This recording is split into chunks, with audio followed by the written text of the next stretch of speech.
Finally tonight to North Queensland, where Cyclone Yasi has uncovered a mysterious shipwreck. A group of boaties made the discovery on an isolated beach on Hinchenbrook Island, and according to experts, the wreck could be up to 150 years old. Josh Bavis reports.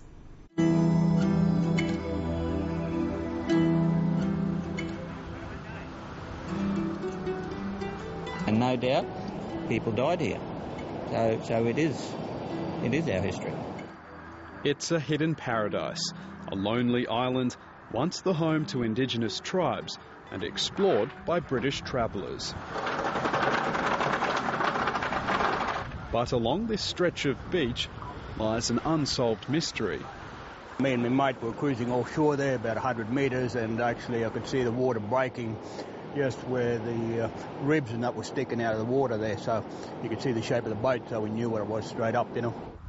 It's a wreck, nearly 150 years old, but nobody knows what boat it was, where it came from, or what it was carrying. It's possible it could come from anywhere. A lot of the shipbuilding techniques are reasonably similar by the mid-19th century. There'll be some nuances, and we can perhaps look at those. Cyclone Yasi tore through this region, churning up a tidal surge and washing away tons of sand. These locals wanted to see what it did to their secluded spot. This is our island. We've lived there all our lives. We've been on these beaches all our lives. And we wanted to see what damage the tidal surge had done. Shortly after, they stumbled across the petrified wood and have been scratching their heads ever since. What do you reckon, fellas? It's been preserved because it's been under the sand for so long, I think, yeah. And now with it being uncovered, and I just wonder how much longer it'll last, especially if the big seas and that come and break it up, you know. Small samples taken by the Department of Environment are being cross-referenced with shipping records in London.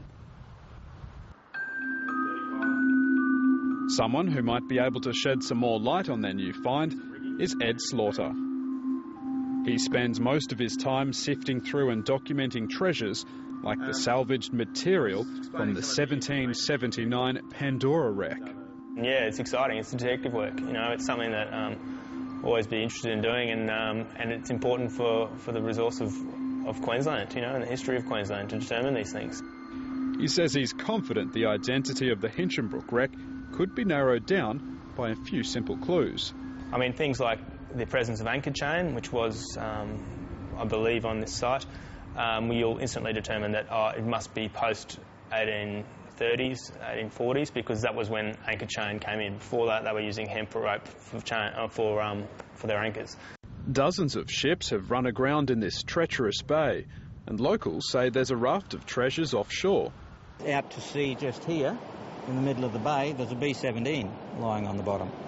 And that's from the war, and the history behind that is it was returning from New Guinea or somewhere to the north, ran out of fuel. This is what I believe, I don't know for sure, but it ran out of fuel and they belly landed it in the bay, and it is fairly well intact lying on the bottom.